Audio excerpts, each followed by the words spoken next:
Hello, I'm the BoJoCurious Boris Johnson, and welcome back to the Ask BoJo channel. This is only our second video and our first attempt at answering your burning questions about politics. So let's see if I can give all you YouTube viewers a bit of an education. Our first question comes from Peter Kimball Evans. He wants to know, how important is an opposition party in a democracy? Well, I can tell you, old boy, having been a minister in the British government for more than a year now, I often find myself asking, what is the point of the opposition? But I jest. A functional opposition party is often a key component to a functional democracy.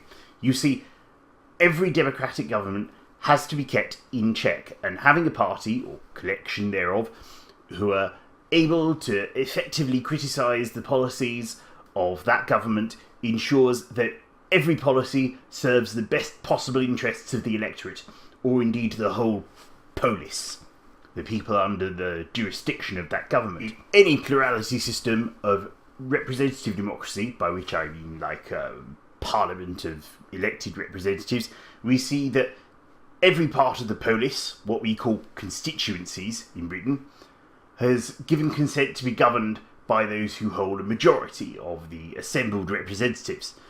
But this also includes the right of those not in that majority to question and scrutinise any policy or part thereof which they believe goes against the interests of the common good. But not every democracy strictly has an opposition. In countries like the Netherlands and Switzerland, what we see forming in their parliaments is known as a grand coalition. This is a larger exercise than the coalition we recently knew in Britain of the Conservative and Liberal Democrat parties working together due to the hung Parliament of 2010. A grand coalition sees all or most of the major parties coming together and agreeing to cooperate in government, whilst holding most of the parliamentary seats. Most of the time, a consensus is reached within a cabinet of diverse views, often under a leadership which rotates regularly between one party and the next. The opposition element happens within the senior positions of those elected parliaments, more so than on the floors of the parliaments themselves. Britain has not seen a grand coalition since the leadership of Winston Churchill during the Second World War. It was during this difficult time that the three parties of Britain chose to put aside their differences and unite the country across the lines of class, profession and background against the common threat of the Axis powers. Now, both of these systems have their strengths and weaknesses. If you lead a political party and choose to form a coalition with another, what you're effectively doing is giving them consent to govern the country alongside your own team. That's the decision which comes with calculated risks.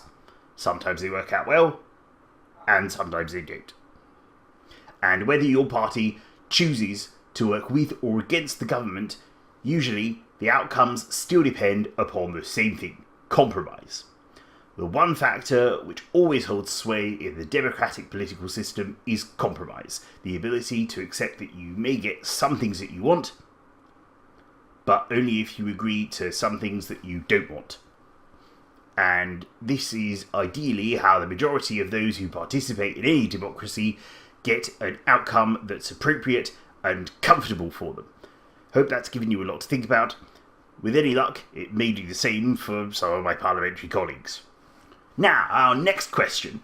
Mark Hyder asks, how do we get younger people into politics?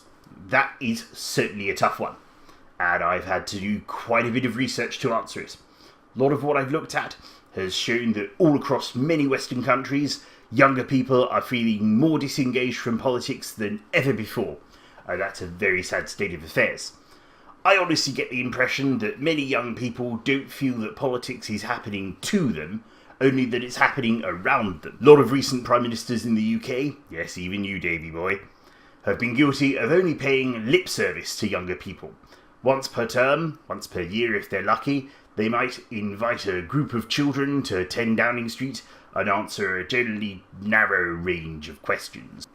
But this doesn't really give the youth a lot of impact on the way politics happens. Virtually every political party has a young people's section, but these are suited to enthusiasts who are willing to play the long game and put time and effort into very drawn-out campaigns, not knowing what they'll be sure to get at the other end. I expect that there may need to be campaign groups, separate from political parties, who are more willing to take in youth members, listen to young voices, and see what they can petition governments to do to those ends that best serve younger people. Independent groups which represent young people could get larger, broader groups on board with them in petitioning on the most important issues. Meanwhile, campaigns focused on specific areas or single issues may want to accept a bigger space and allow more portions of time for their young people to say what changes they want to try and bring in, and then work to get the whole membership of that campaign behind those young people, helping them and the visions that they want to make a reality. In summary, what I'm saying is that our most recent generations, what we often call millennials, will often only engage and put time into something out of which they will actually see some change, some payoff, some achievement. It's very understandable, given the instant gratification culture into which we've flung these young people. This is a very difficult thing for political parties to deliver to the masses, but pressure groups and campaign organisations can make these moves a lot more easily. And as this starts becoming the model for political action in our democracies, the political influence will migrate more towards these campaign groups, and with the influence, the money will also move towards them and away from the political parties, which may hopefully prove better for young people, as well as voters and political activists of all ages. I hope that my answers have been helpful to you. Remember to keep those questions coming in. I'm willing now to open up the floor to questions that are a bit less academic, but remember to keep in mind that if I answer a complex question, I'm probably going to answer with quite a lot of explanations. So don't forget to give this video a like, and feel free to ask your questions about politics in the comments or on our Facebook page. Thank you for watching, and BoJo will see you all in the next video. Cheerio!